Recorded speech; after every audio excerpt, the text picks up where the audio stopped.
Good morning students, myself Subham sir from Sanskar Global School. In this video we read about lines and angles of class 7 and this is chapter 5. ठीक है, तो सबसे पहले हम यहाँ पे बात करते हैं कि लाइन क्या होता है. तो a line does not have any end points. ठीक है, कि लाइन का कोई भी end points नहीं होता है. It has an infinite length और इसकी लेंथ भी आप क्या होती है, फाइनाइट नहीं होती है, यानी आप इसकी लेंथ को मेजर नहीं कर सकते हैं. ठीक है, तो a line does not have any end points. Line की जो है कोई भी अंतिम बिंदु नहीं होती है. It has an infinite length और इसकी लेंथ जो होती है इनफाइनाइट होती है, यानी अनंत तक होती है. ये आपका क्या है, लाइन का रिप्रेजेंटेशन. फिर बात आती है लाइन सेगमेंट की. तो लाइन सेगमेंट क्या होता है? लाइन सेगमेंट जो होता है आपका ये पोर्शन होता है लाइन का, यानी लाइन का एक हिस्सा होता है. ठीक है, जिसको हम ऐसे रिप्रेजेंट करते हैं. इसके साथ ही साथ आपको ये ध्यान रखना है कि लाइन की दो एंड पॉइंट्स होती हैं. एक एंड पॉइंट्स आपको ये दिख रहा है और एक एंड पॉइंट्स आपको ये दिख रहा है. इसके साथ साथ इसकी जो लेंथ होती है वो फाइनाइट होती है, यानी आप इसको मेजर कर सकते हो. ठीक है, फिर बात आता है कि रे क्या होता है. तो अ रे is a part of line. रे भी क्या होता है, लाइन का एक पार्ट होता है, हिस्सा होता है. That x tends only in one direction. लेकिन इसकी खूबी ये होती है कि ये सिर्फ एक ही दिशा में बढ़ते हुए जाता है, दोनों दिशा में नहीं. और इसका एक इनिशियल पॉइंट होता है.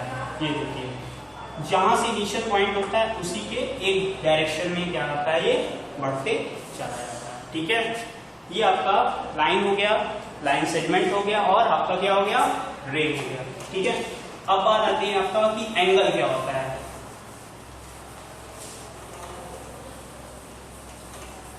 एंगल क्या होता है. तो अगर हम एंगल की बात करें, किसकी बात करें, एंगल की, तो an angle is formed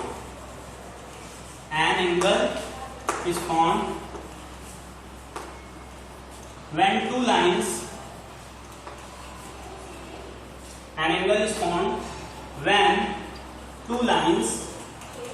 intersect at a point.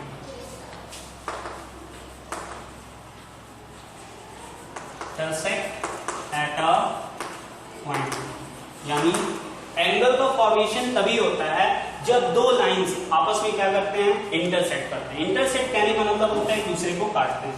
जैसे देखिए, मेरा एक लाइन है ए बी, ठीक है, और एक आपका दूसरा लाइन है क्या, सी डी. तो ये दोनों लाइन आपस में क्या है, एक दूसरे को इंटरसेक्ट करिए किस पॉइंट पे, ओ पॉइंट पे. तो यहाँ पे जो आपको ये एंगल मिल रहा है क्या, डी ओ बी. एंगल क्या मिल रहा है, सी ओ बी. और क्या मिल रहा है आपको, एंगल सी ओ ए और एंगल ए ओ डी. यानी एंगल का फॉर्मेशन तभी होता है जब दो लाइंस आपस में इंटरसेक्ट करते हैं. ठीक है, अब बात आती है आपका क्या, टाइप्स ऑफ एंगल्स. एंगल्स के प्रकार.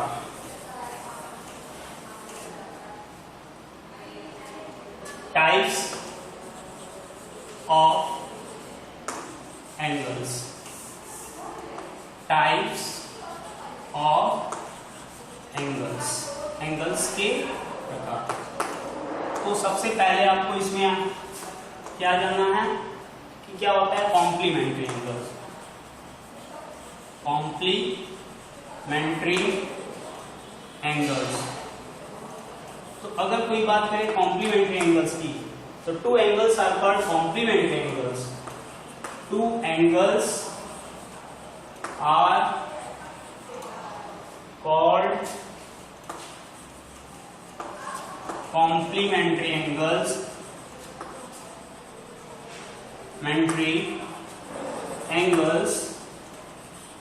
if their sum is 90 degree. यानी अगर मान लो आपको एक एंगल दिया गया है 30 डिग्री और एक एंगल आपको दे दिया जाए क्या, 60 डिग्री. ठीक है, ये दो एंगल्स आपके क्या हैं, कॉम्प्लीमेंट्री एंगल्स हैं. क्यों? क्योंकि जब आप 60 डिग्री और प्लस 30 डिग्री करते हैं तो आपका आंसर क्या आता है, 90 डिग्री. तो दो एंगल्स आपस में कॉम्प्लीमेंट्री तभी कहलाते हैं अगर उनका सम क्या होता है, 90 डिग्री होता है. ठीक है, फिर नेक्स्ट हेडिंग है आपका सप्लीमेंट्री एंगल्स।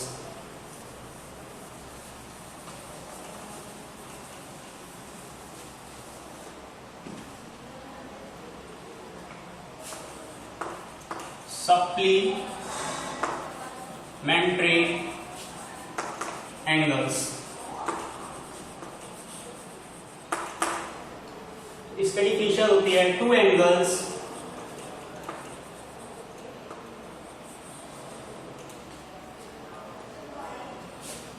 are called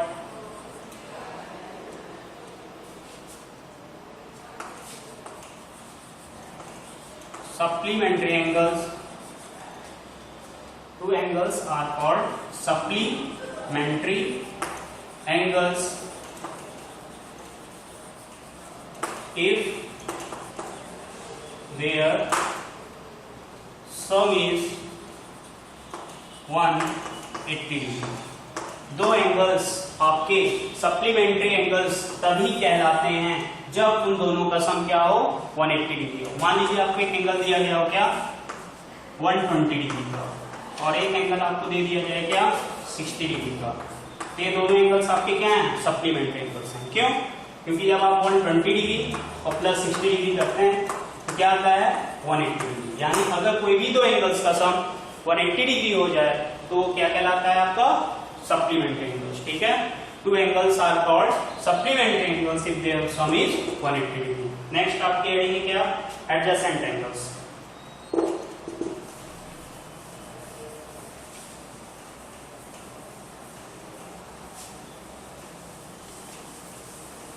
अब बात आती है एडजेसेंट एंगल।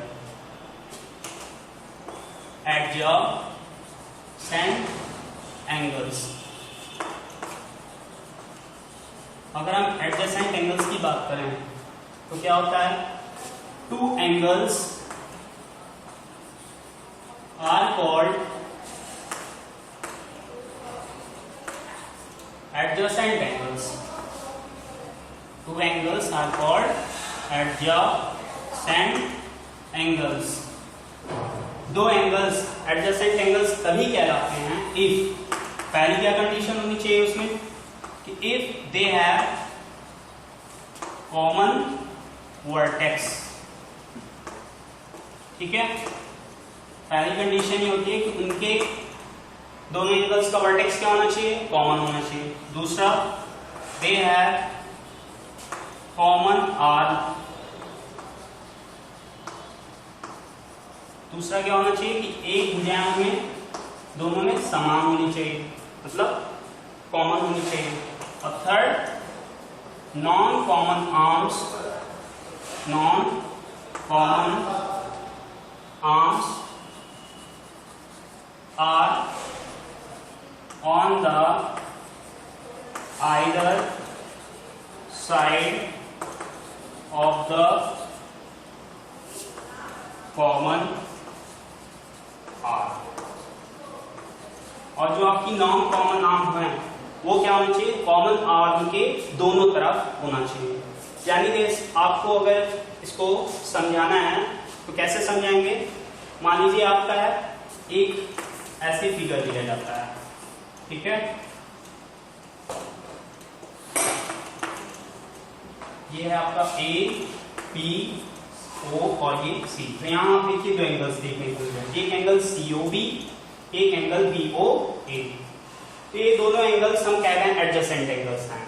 कौन कौन से? आपका सीओबी और बीओए एडजेसेंट है। कैसे? यहाँ पे मैंने क्या लिखा है कि two angles are called adjacent angles. तो एंगल्स एडजेसेंट तभी कहलाते हैं if they have a common vertex. देखिए दोनों वर्टेक्स, दोनों एंगल का, एंगल सीओबी और एंगल बीओए का वर्टेक्स क्या है ओ। तो पहली कंडीशन सेटिस्फाइड होती है कि कॉमन वर्टेक्स होना चाहिए। फिर दूसरा है कि दे हैव कॉमन आर्म, एक आर्म दोनों में क्या होना चाहिए कॉमन होना चाहिए। तो देखिए जब आप एंगल सीओबी की बात करते हैं तो इसमें भी ओबी आ रहा है कि नहीं आ रहा है, और जब आप एंगल बीओए की बात करते हैं तो इसमें भी क्या है पीओ। तो आप में क्या है एक कॉमन आर्म होना चाहिए। फिर थर्ड कंडीशन ये है कि नॉन कॉमन आर्म्स, यानी ऐसी भुजाएं जो कि कॉमन नहीं है। तो आपकी कौन कौन सी भुजाएं कॉमन नहीं है? एक ओसी और एक ओए, ये क्या है कॉमन नहीं है।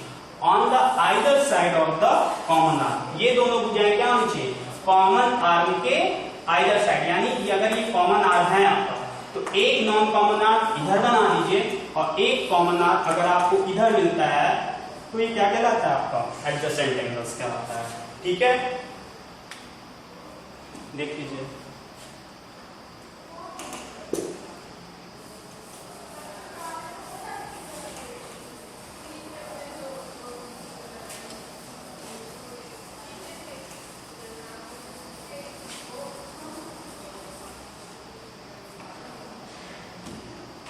नेक्स्ट है आपका linear pair angles. Linear pair angles, two adjacent angles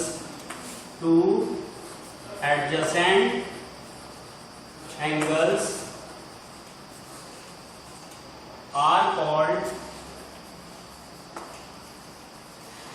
linear pair angles. Two adjacent angles are called linear pair angles if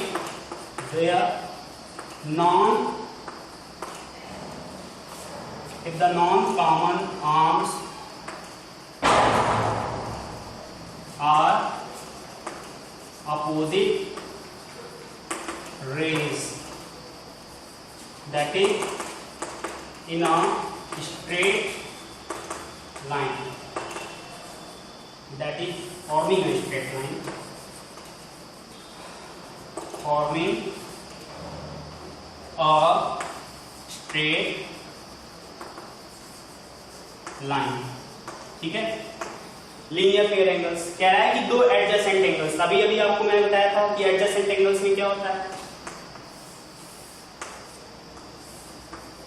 अगर मैं इसको नाम ए रखूं, ये बी और ये सी और ये ओ, तो आपका देखिए सी ओ बी और ए ओ बी एडजेसेंट एंगल्स हैं। क्यों?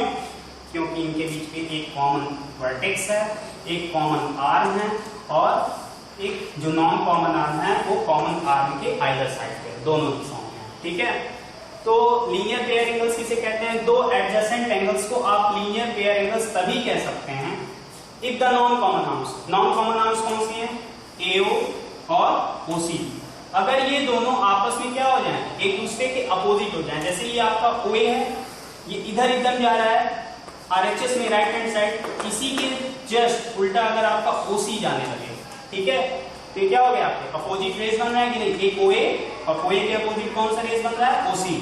ठीक है, तो ये आपके क्या कहलाएंगे, लीनियर पेयर एंगल्स। या अगर अन्य शब्दों में क्या है, अगर इनके नॉन कॉमन आर्म्स एक स्ट्रेट लाइन का फॉर्मेशन कर देता है तो उस केस में जो आपका एडजेसेंट एंगल्स होता है वो क्या कहलाता है, लीनियर पेयर कहलाता है। और जो लीनियर पेयर एंगल्स होता है इनका सम हमेशा क्या होता है, 180 डिग्री, यानी angle AOB plus angle BOC बराबर क्या होगा, 180 डिग्री। तो लीनियर पेयर एंगल्स में जो नॉन कॉमन आर्म्स होती हैं वो हमेशा स्ट्रेट लाइन का फॉर्मेशन करती हैं। ठीक है,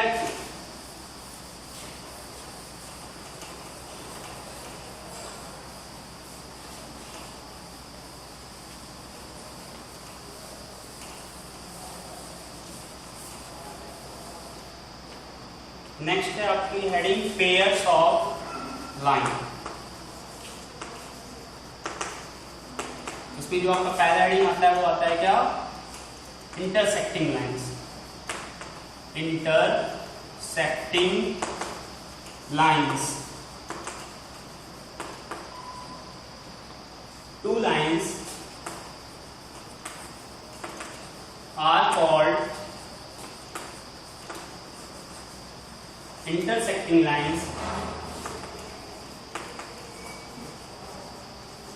Two lines are called intersecting lines if they have a common point.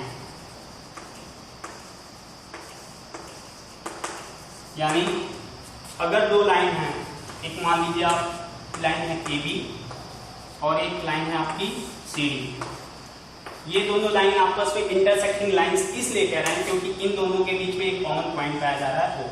तो two lines are called intersecting line if they have a common point, यानी अगर दो लाइन के बीच में एक कॉमन पॉइंट पाया जा रहा है तो आपकी लाइन कैसी कहलाती है?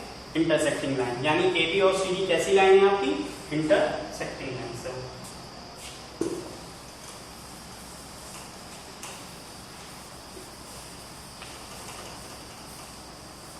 Next parallel lines. Parallel lines two lines are called parallel lines. Two lines are called parallel lines if they have no common point. That is not intersecting. दो लाइन आपस में पैरेलल तभी कहलाती हैं जब उनके बीच में कोई भी क्या कॉमन पॉइंट आपको ना मिले। कॉमन पॉइंट ना मिलने का मतलब है कि वो दोनों इंटरसेक्ट ना करें। ठीक है, जैसे आपकी ये लाइन है AB और आपकी एक दूसरी लाइन है क्या? CD। ये आपकी क्या है? पैरेलल लाइन है। पैरेलल लाइन इसलिए क्योंकि इनके और इनके बीच में आपको क्या कोई कॉमन पॉइंट मिल रहा है, यानी क्या ये इंटरसेक्ट करते हुए आपको दिखाई पड़ रहे हैं। तो कैसी लाइन है ये आपकी? Intersecting line. इसके साथ साथ पैरेलल लाइंस में आपको एक बात और ध्यान रखना है कि अगर आप AB पे कोई पॉइंट लेते हो और CD पे कोई पॉइंट लेते हो, इनके बीच की डिस्टेंस अगर मान लो यहाँ पे आपको 1 मीटर मिले, 1 कह रहा है, मान लीजिए आपको यहाँ पे 2 सेंटीमीटर ले, और फिर आप कोई दूसरी पॉइंट लो AB पे और CD पे भी आप कोई दूसरा पॉइंट लो और उनके बीच की भी डिस्टेंस अगर 2 सेंटीमीटर ले, मतलब दो लाइंस के बीच की अगर डिस्टेंस हर जगह आपको समान मिलती है तो भी वो लाइन कैसी कहलाती है? पैरेलल लाइंस कहलाती है। ठीक है, अब नेक्स्ट हेडिंग आता है आपका ट्रांसवर्सल। ट्रांसवर्सल लाइन किसे कहते हैं?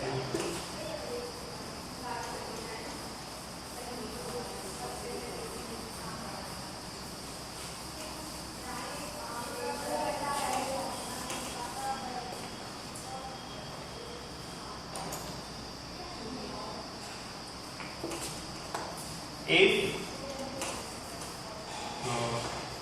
third है ट्रांसवर्सल लाइन। ट्रांसवर्सल लाइन, ठीक है, transversal line if two lines are cut by an other line at two distinct points,